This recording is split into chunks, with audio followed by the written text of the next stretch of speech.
Olá, boa noite.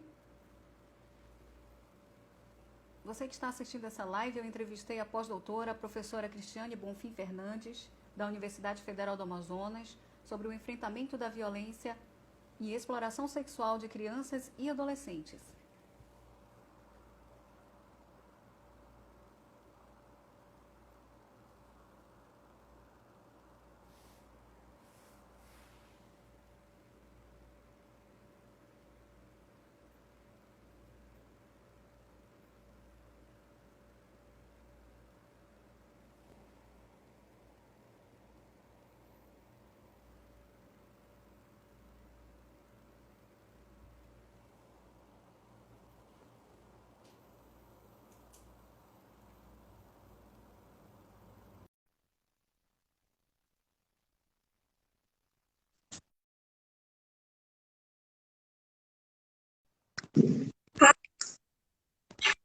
Opa, que Agora, delícia! Obrigada! Finalmente! eu que agradeço. Finalmente eu estava aqui na luta para tentar entrar. Tá Ontem foi. ótimo, Mas conseguimos. enfim, né?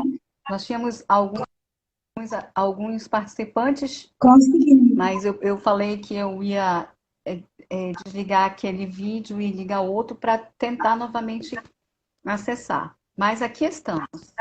Muito obrigada, professor, pela sua participação hoje aqui conosco. Certo. Nós vamos dar início porque já estamos um pouquinho atrasados. Eu só quero dizer para todos que este é um canal de comunicação do Laboratório de Estudo de Gênero, vinculado à Universidade Federal do Amazonas. E hoje está conosco uma convidada muito especial, a professora Cristiane Fernandes, da Universidade Federal do Amazonas. A professora Cristiane Fernandes é pós-doutora pela Universidade de Brasília, com publicação de livro com o título A Infância e Violência Sexual, a mesa local da Tríplice Fronteira Amazônica.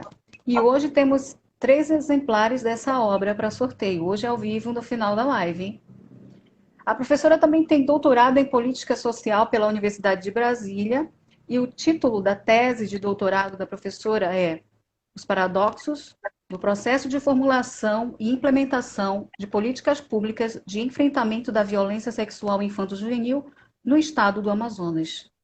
A professora Cristiane também é graduada em Serviço Social pela Universidade do Amazonas e é professora do curso de graduação e pós-graduação em Serviço Social da Universidade do Amazonas, UFAM.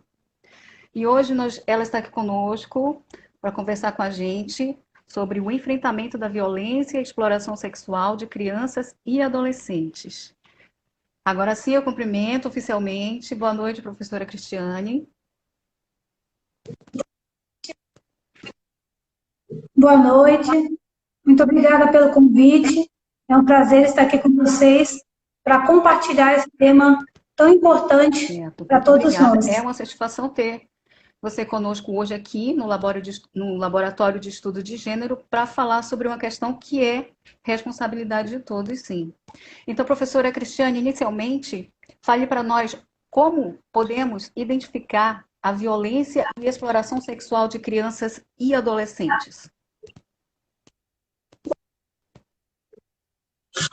Bom, primeiramente, para que nós possamos identificar, é importante nós termos bem definido o que é a violência, né? Porque para a gente identificar, a gente tem que reconhecer que esse fato, que esse fenômeno é uma violência, né? Então, quando a gente fala de violência, nós estamos falando de uma violação dos direitos da criança e do adolescente. E que direitos são esses que são violados, né? Que vão se constituir enquanto uma violência sexual? É o direito ao respeito, é o direito à liberdade, é o direito à dignidade. Né? Então, quando uma criança, um adolescente tem os seus direitos violados, sobretudo no que se refere à sua sexualidade, então vai se constituir como uma violência sexual. Mas é importante dizer que quando a gente discute violência sexual, existem diversos entendimentos. Né? Então, a gente pode falar de violência sexual como sendo um sinônimo de abuso sexual. Alguém fala assim, aquela criança foi vítima de violência, ela sofreu um abuso. Então, é um sinônimo de abuso. Né? Mas a gente pode compreender também a violência sexual no sentido mais amplo. E aí a gente está falando em quê? A gente está falando em abuso e exploração sexual. E qual que é a diferença? Né? Quando a gente fala de exploração sexual, a gente está se referindo, sobretudo, à exploração sexual comercial. É uma troca. Pode ser por comida, pode ser por uma cesta básica, pode ser um celular, pode ser qualquer coisa, ou até mesmo dinheiro, né? Em que vai haver uma, digamos assim, uma coisificação da criança, do adolescente. Então, em troca, né, daquela exploração da sua sexualidade, o agressor vai oferecer algum bem, seja ele, como eu falei, monetário ou não. Então, isso é a exploração sexual. Então, isso é muito importante para a gente poder identificar, né? E quando a gente está falando de abuso sexual, né, se você perguntar, por exemplo, uma criança, para um adolescente, o que é abuso sexual? Né? Eles vão saber responder. Geralmente eles costumam dizer o seguinte: olha, é quando tocam nas partes íntimas, é quando forçam você a fazer alguma coisa que você não quer fazer, né? Então, quando a gente discute, a gente conversa sobre abuso sexual, nós estamos falando de uma transgressão ética e social, né? Porque a sociedade, ela delimita até onde, digamos assim, a sexualidade ela pode ser expressa, né? No sentido assim de que a sexualidade do outro não pode ser violada, tem que ser respeitada. Então, isso é muito importante para que nós possamos identificar quais são esses sinais, né? Como é que a gente pode reconhecer? Então, é muito importante ter essa compreensão, o que é. Então, se eu digo, por exemplo, que eu estou desrespeitando o direito à liberdade, né? O direito ao respeito. Então, uma criança, por exemplo, em que um adulto beija na boca dessa criança de uma forma inapropriada, que não é um beijo carinhoso, mas é um beijo com outras intenções de satisfazer os seus desejos. Então, isso é o quê? É um abuso sexual com contato, né, com contato físico. Né? Então, é importante também a gente considerar que existem diversos atos que podem ser considerados como abuso sexual. E, às vezes, as pessoas pensam que, por exemplo, algum abuso sexual se refere apenas a quando fulano foi estuprado, né, foi abusado. Mas não é só isso. Né? Por exemplo, quando um adulto ele expõe a sua nudez, as suas partes íntimas, né, a sua genitália para uma criança, o exibicionismo, isso é um tipo de abuso sexual, né? Então, existem diversas formas de compreender esse abuso, e a gente pode, né, ao longo, falar um pouquinho mais. Mas, respondendo à sua pergunta, né, quais são os sinais da violência? Para a gente reconhecer que uma criança está sendo violentada, um adolescente, ou um adulto, né? É preciso que a gente esteja, por exemplo, com a criança, que a gente, de alguma forma, esteja acompanhando essa criança. Por quê? Porque a criança, ela fala, né? Muitas vezes ela não vai falar de uma forma verbal, mas pelo seu comportamento ela vai dar um sinal de que ela está sofrendo. Dá um exemplo, né? A gente pode pensar nos sinais da violência em algumas dimensões, alguns aspectos, né? Por exemplo, o corpo. Né? O corpo fala, de repente uma criança ela tem alguma lesão, ela tem algum ferimento nas suas partes íntimas, ou ela está sangrando, ou, por exemplo, no caso de uma gravidez precoce, né? Não é simplesmente uma gravidez precoce, né? Uma menina de 12 anos que engravida, isso é o quê? É o que a lei vai considerar como sendo estupro de vulnerável. Então, manter relações sexuais com crianças, com adolescentes abaixo de 14 anos, é considerado estupro de violado. Então, um sinal, né, pode ser um sinal no corpo físico, né? É uma lesão, é uma gravidez, é um trauma, né? É um trauma que aquela criança sofreu. De repente, uma criança, por exemplo, ela engorda muito, ou ela emagrece, né? Você vê ali que o corpo dela modifica. Por quê? De repente ela engorda porque ela não quer se tornar atrativa para aquele abusador, né? Então, esses são alguns sinais do corpo que a gente pode identificar. Mas existem os sinais do próprio comportamento, né? Uma criança que é abusada, ela pode emitir alguns sinais. Por exemplo, o medo. né? Não quer dizer que toda criança que tenha medo tenha sido vítima de um abuso, mas uma criança que de repente tem medo de escuro, uma criança que se sente muito culpada, né? Quando se fala em abuso, uma questão que está muito presente, um sinal, é aquela vergonha, aquela culpa que a criança tem, né? E essa culpa, ela pode ser por várias questões, né? Uma, ela pode se sentir responsável por aquele ato, mesmo não sendo responsável, né? Ela sente até mesmo vergonha porque, de repente, ela sentiu prazer, né, com aquelas carícias. Então, ela sente um medo, uma vergonha. Esses sentimentos, eles estão todos juntos, né? Desse tipo de comportamento. Uma outra coisa também é que um outro sinal de que uma criança pode, ou um adolescente, né, pode estar sofrendo vítima, é o isolamento. De repente, aquela criança era uma criança comunicativa, participava, aí ela passa a se isolar, não quer mais conviver com os colegas, passa a sofrer uma tristeza, um abatimento muito grande. Então, isso é um outro sinal, né? Ou então ela passa a ser uma criança com muita raiva, com muita agressividade, né? Ela pode até se autoflagelar, pode se cortar, né? Inclusive pode também voltar a ter determinados comportamentos, fazer xixi na cama, né? Determinados comportamentos que são infantis. Então, esses são sinais do comportamento da criança. Tem que ver por que a criança mudou. Então, é muito importante para identificar que uma criança está sofrendo violência, acompanhar essa criança, né? Porque se você acompanha uma criança, um adolescente, você vai saber que o comportamento dessa criança está mudando, né? Então, pais e professores, isso. Observar. Agora, isso. Você falou uma coisa muito importante, pais e professores, né? Tem que ter uma vigilância, um cuidado com essa criança, né? Por exemplo, na escola, né, você falou em pais e professores, pode haver uma queda no desempenho escolar, aí de repente alguém pode dizer o seguinte, mas aquela criança não estuda, aquela criança não se concentra, mas por que ela não se concentra? Né? Então essa queda na concentração, essa queda no rendimento escolar, pode ser também um sinal, né, de que ela está sofrendo uma violência.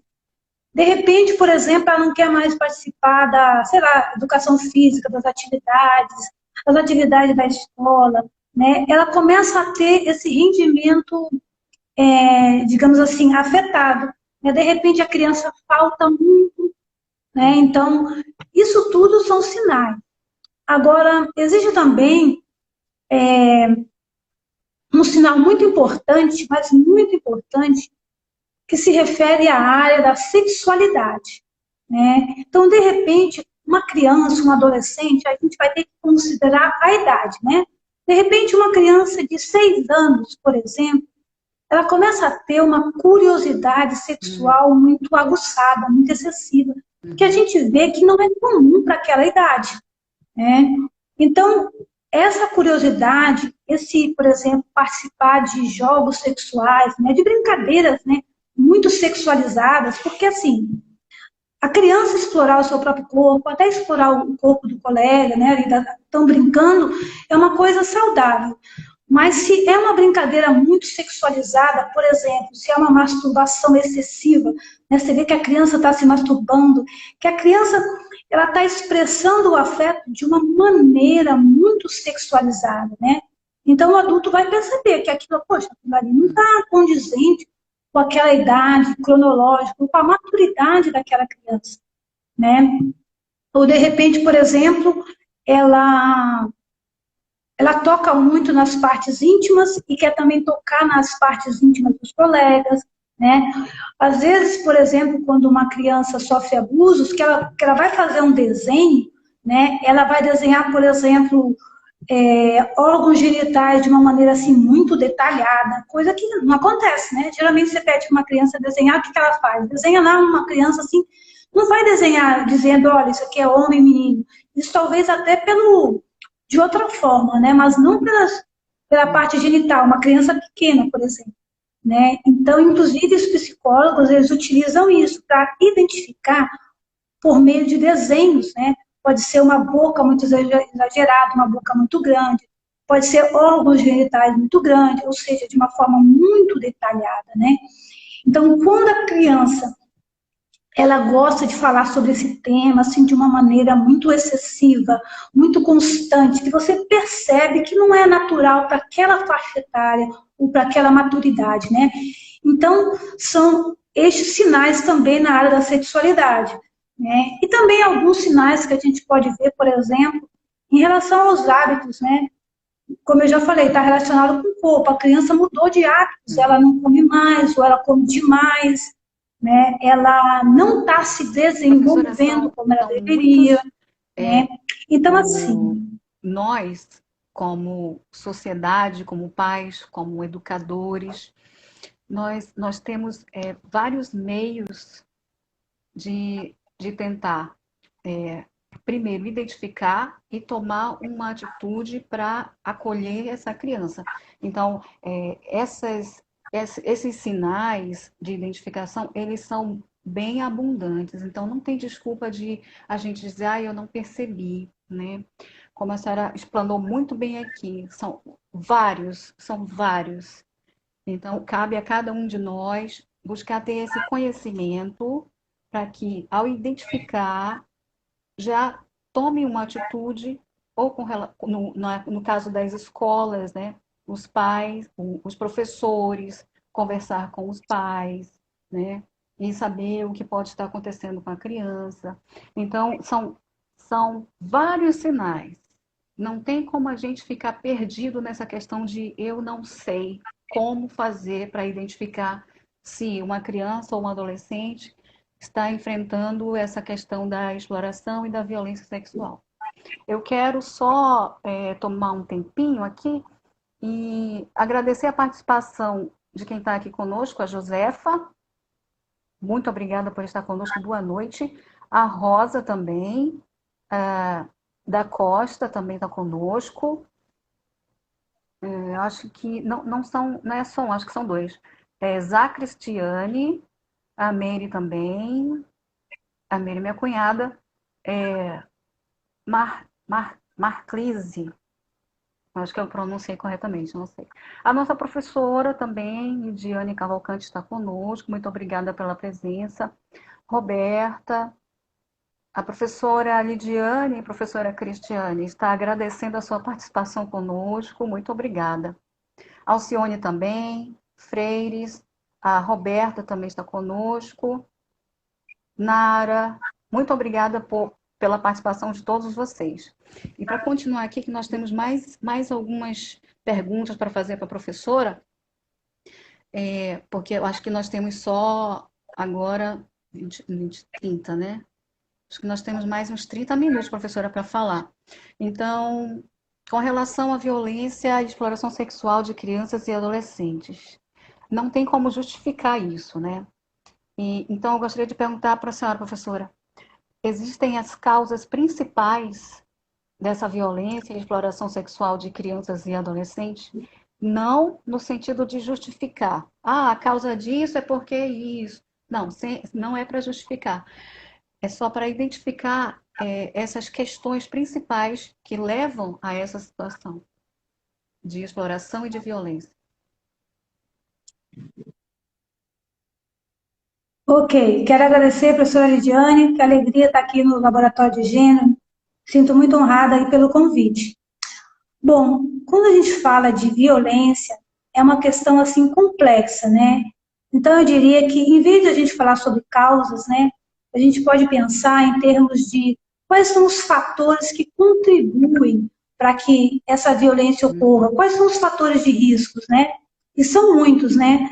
A gente pode pensar, por exemplo, em termos estruturais, né? A gente pode pensar que um dos fatores que contribui, por exemplo, é a impunidade, é a ausência de políticas públicas que realmente garantam para a criança o direito à saúde, o direito à educação, né? O direito à moradia, o direito ao emprego da sua família, para que essa família tenha condições de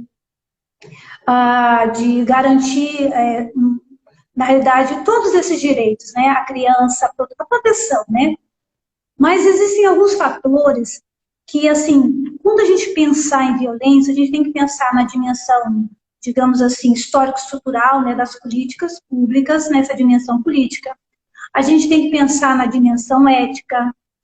Então, o que seriam, por exemplo, os conflitos, né? O que seriam, por exemplo, os fatores, né? Os conflitos conjugais são fatores que contribuem, né? Contribuem muito para que aconteça a violência, né? Por exemplo, o uso de álcool e drogas, né? Quantas vezes uma mulher diz assim, poxa, o meu marido é muito bom, desde que ele não bebe. Depois que ele bebe, né, ele vai estar muito mais predisposto, né, vai ser um fator que vai predispô-lo a se tornar uma pessoa agressiva. Então, o uso de álcool e drogas, os estudos vão apontar isso, que o uso de álcool e drogas, o sexo feminino, a gente sabe que, embora meninos também sofram sim violência, mas isso alcança muito mais ainda o sexo feminino, né? A baixa escolaridade. Muitas vezes, por exemplo, uma família, a mãe depende muito do pai ou do padrasto, do seu companheiro, né, no pai da criança, no caso. Então, essa dependência vai contribuir, né? A falta de comunicação, né? Muitas vezes a falta, mas não é que a falta de comunicação vai gerar violência, mas porque não há essa comunicação, né? Isso vai contribuir os segredos, né? Porque quando a criança ela não recebe uma orientação, né? Às vezes a baixa renda contribui, né? A condição socioeconômica ela contribui. Não quer dizer que toda família pobre vai ter violência, mas a gente sabe que a condição socioeconômica contribui. A questão do machismo, né? Uma sociedade muito machista, onde a dominação masculina é muito forte. A idade contribui, você vê que quanto mais a criança ela é menor de idade, é pequena, né? Mais ela vai estar vulnerável, né? Uma outra coisa que contribui, por exemplo, os relacionamentos em ambientes virtuais, né? Crianças que ficam aí à vontade, ou adolescentes que ficam à vontade na internet, sem um controle, sem uma vigilância, né? Então, são vários fatores que vão contribuindo, né, para que isso aconteça. E uma outra questão muito importante é a naturalização, né? Às vezes as pessoas vão naturalizando, vão achando que não, isso aqui é correto, eu faço porque muitos pais, na pesquisa que eu fiz, alguns pais disseram assim, não, mas eu tenho direito, eu vou ser o primeiro a me relacionar com a minha filha, né? Então, assim, existem muitas coisas que contribuem. E do ponto de vista ético, por exemplo, a consciência das pessoas, por que nós não fazemos certas coisas? Porque a nossa consciência nos diz, olha, isso aqui está errado, né? A gente poderia até ter vontade de fazer a coisa errada, mas a nossa consciência não nos permite. Então, assim, a questão ética, ela precisa estar presente, porque esse relativismo, se a gente achar que, não, tudo bem, isso aqui está certo para você, isso pode ser errado para você, mas para mim é certo, esse relativismo, né, ele contribui para que as pessoas façam e dizem, não vou ser impune, né? Então, são vários fatores que vão contribuindo, né, para que isso aconteça. Muito bem entendido. Está conosco também a Nara, também Patrício também está conosco, boa noite. Scarlett também, Nayara Regina. No final da nossa live, a professora Cristiane, ela ofereceu 3 exemplares do livro dela, que foi escrito enquanto fazia o pós-doutorado, né, professora? Isso. Eu tô ouvindo aqui que o vídeo vai ser encerrado. Vocês continuam me ouvindo? Dá um alô aí. Aqui está continuando. Está com 24 minutos. Não. Pois é, não, aqui tá ok. Nicole também conosco. Mari conosco. Vitória. Public Designer. Célia. Olha, eu quero agradecer a participação de todos, tá bem? Ó, a Public Design está dizendo que está normal, que não foi encerrado o vídeo. Então, vamos continuar. Bem, muitas pessoas, professora, mesmo tendo conhecimento de que esteja ocorrendo a violência e exploração sexual de uma criança, de um adolescente, elas se calam e não denunciam. eu gostaria que nos explicasse por que todos devemos denunciar. Não podemos ficar calados. Ok. Primeiro nós devemos ter consciência de que criança é um sujeito de direitos. É uma pessoa que tem um valor intrínseco, né? É uma pessoa. E essa pessoa, ela tem que ser protegida. Por quê? Como diz o estatuto, ela está em desenvolvimento, ela está em formação, ela está mais vulnerável. Né? As crianças precisam de proteção e de uma proteção integral. Né? E quando a gente fala em proteger uma criança, em denunciar, a gente pode ter vários motivos pelo qual a gente deve denunciar. Né? Eu acho que, em primeiro lugar, pessoalmente falando, eu diria o seguinte, por amor. Né? Se nós amamos uma criança, se nós amamos uma adolescente, a gente não vai querer que essa criança, que esse adolescente, ele continue sofrendo, né? Que ele continue sendo vítima dessa violência, porque a violência sexual ela vai trazer danos, efeitos assim gravíssimos para a vida da pessoa, para a alma, para aquilo que é de mais íntimo, né? Que é a sua sexualidade. É muito mais forte, por exemplo, do que uma violência física, né? A pessoa foi lá, apanhou, mas ela vai esquecer mais facilmente. A violência sexual não. Então eu diria assim que, em primeiro lugar, por amor a essa criança.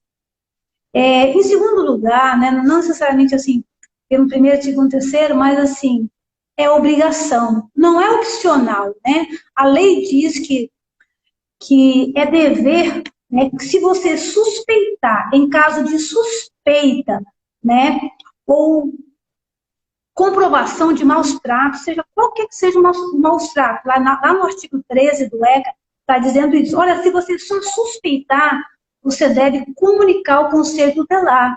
Então, é o nosso dever. Só que, às vezes, a gente, digamos assim, a gente se omite, né? E se omitir, se calar, é também consentir para essa violência.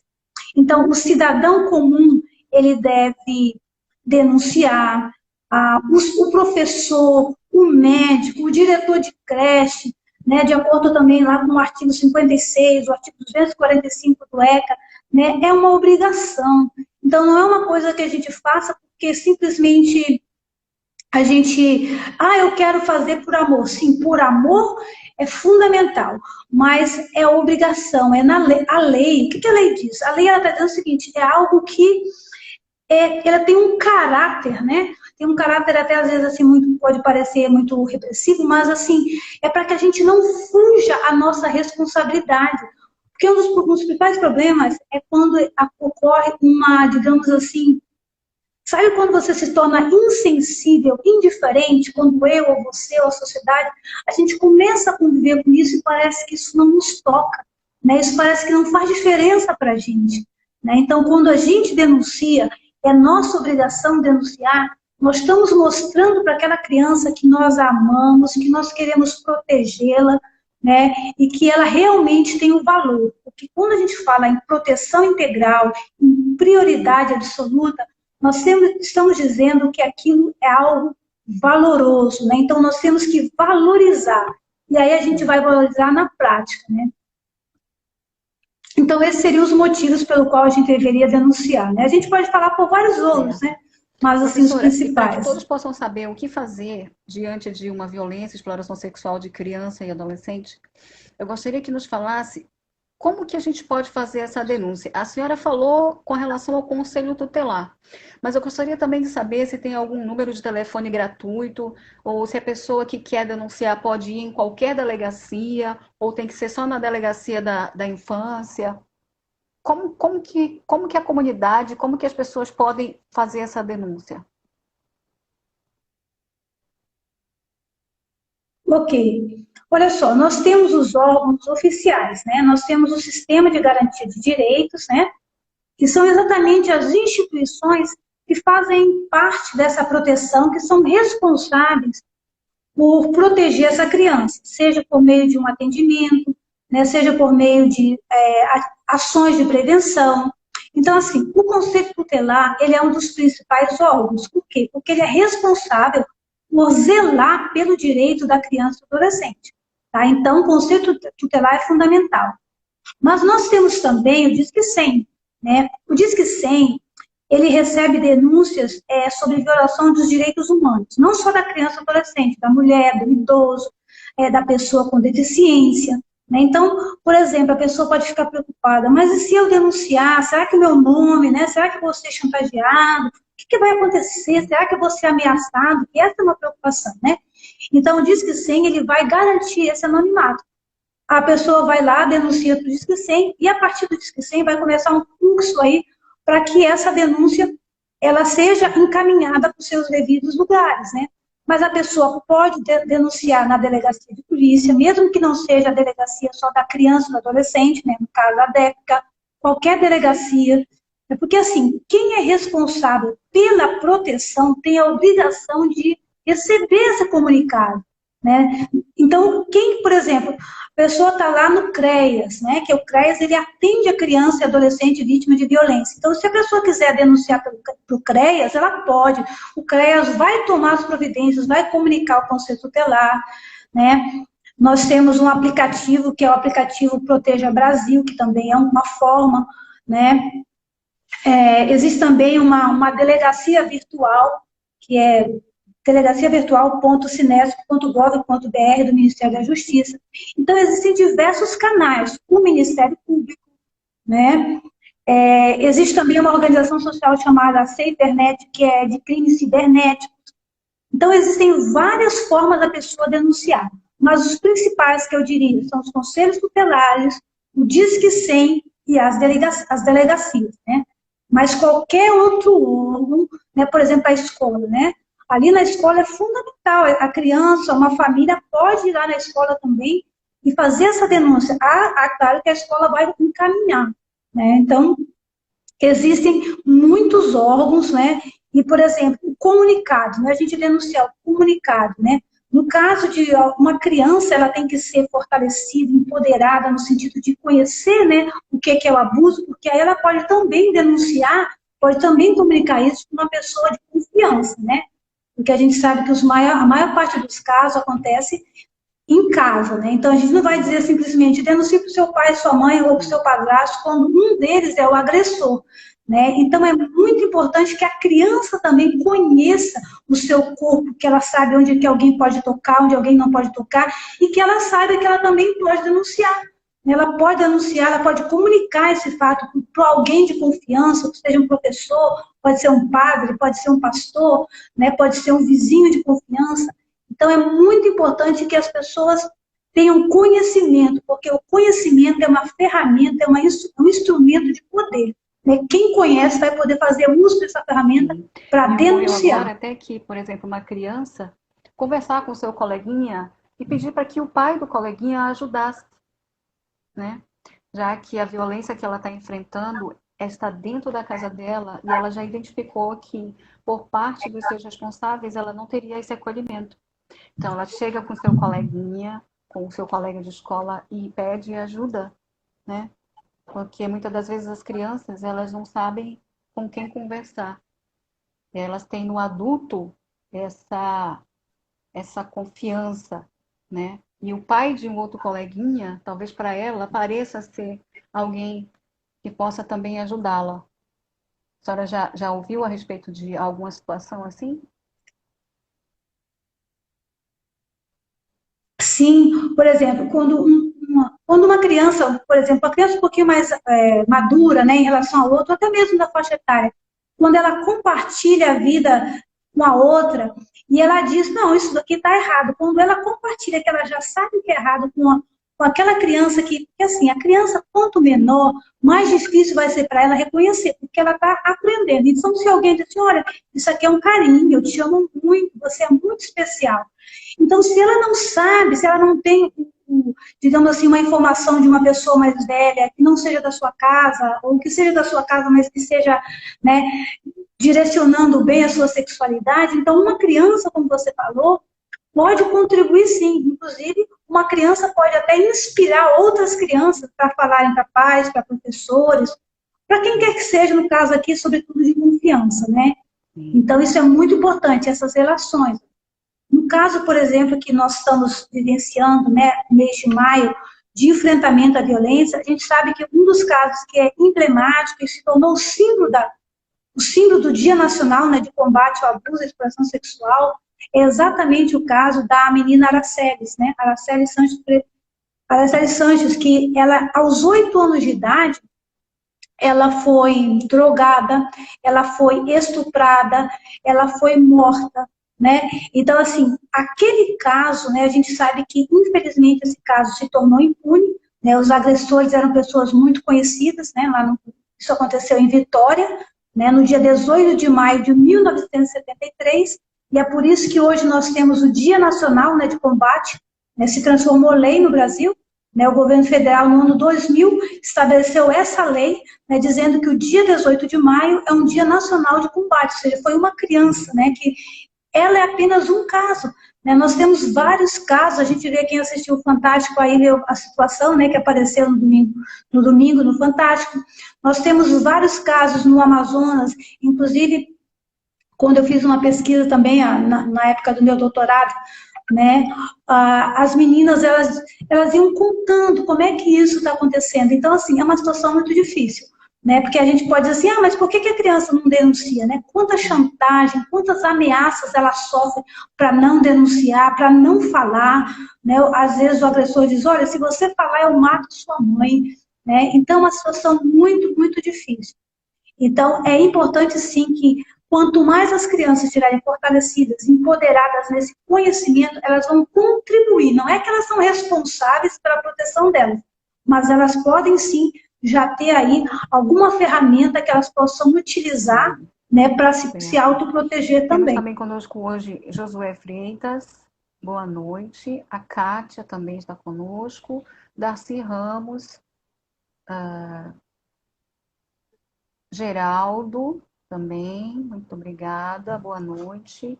Glaucimara Silvia, muito obrigada por estarem participando conosco hoje. Cassandro, Samara também está conosco.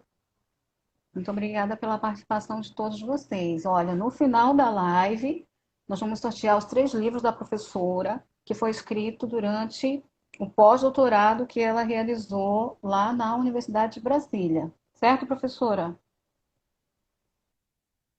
Então, vamos já caminhando para o final. Eu gostaria, por gentileza, professora, como a senhora acabou de falar, a questão do mês de maio, que é dedicado a esse enfrentamento da violência e exploração sexual de crianças e adolescentes.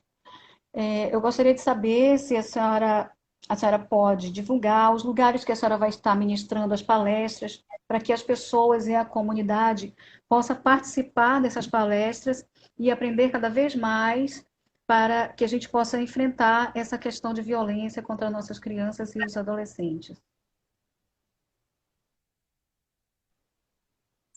Ok, obrigada. Na realidade, eu não tenho nenhuma palestra assim agendada, né? Mas nós fazemos parte, eu, a professora Roberta Justina, né? Está aqui conosco, também a Alcione, a professora Maria Joseilda, outras pessoas aqui, a Silvia Carla, entre outros, né?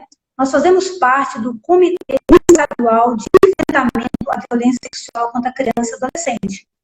Então, o comitê ele vai desenvolver algumas ações e nós vamos estar participando em parcerias, tanto com o comitê, como também nosso grupo de pesquisa, né, que é o grupo GETRA, nós também estamos aí planejando algumas ações, né? Só que ainda a gente não temos todas as datas marcadas, mas a gente vai divulgar. No comitê, no dia 18 de maio, vai ter uma ação que é um abraço solidário, vai ser lá na DEPCA. Né, vai ser assim um momento de relembrar, porque a DEPCA, a Delegacia, né, Especializada, ela atende essas crianças, então a gente vai estar ali fazendo um abraço solitário, levando uma flor, né, do Faça Bonito, lembrando quantas vítimas, né, passaram por ali pelaquela delegacia. Nós vamos ter também um seminário, né, no final do mês, ou dia 30 ou dia 31, a gente vai ter um seminário. Nós vamos ter várias ações nas escolas, várias palestras nas escolas vão acontecer. Então, o comitê, a gente, digamos assim, junta as ações de todas essas entidades que fazem parte, né, e a gente vai participando ali das ações coletivas. Né? Então, a gente provavelmente vai para as escolas, participa de lives, né, a gente vai fazer uma ação especial no sentido de, pelas mídias, divulgar algumas frases assim, de impacto para que a gente possa, digamos assim, publicizar mais, de tornar isso mais público, porque quando a gente coloca alguma coisa na nossa agenda, é porque isso é importante. Né? Então, nós queremos que as pessoas saibam que existe o 18 de maio e que não é apenas em maio, no maio laranja, mas todos os dias do ano nessa criança deve ser prioridade. Né? Então, nós vamos ter várias ações pelo Brasil inteiro, né? E aí a gente vai estar divulgando aí nas redes sociais, né? As ações que a gente vai estar desenvolvendo. E eu quero aproveitar aqui para agradecer, né? Tem alguns amigos que estão falando aqui, o Josué, a Kátia, o meu esposo, a Alcione, várias pessoas aqui, então estou muito feliz, obrigada aí pela participação. Mais uma vez eu quero agradecer a professora Lidiane por essa oportunidade a vocês. Professora.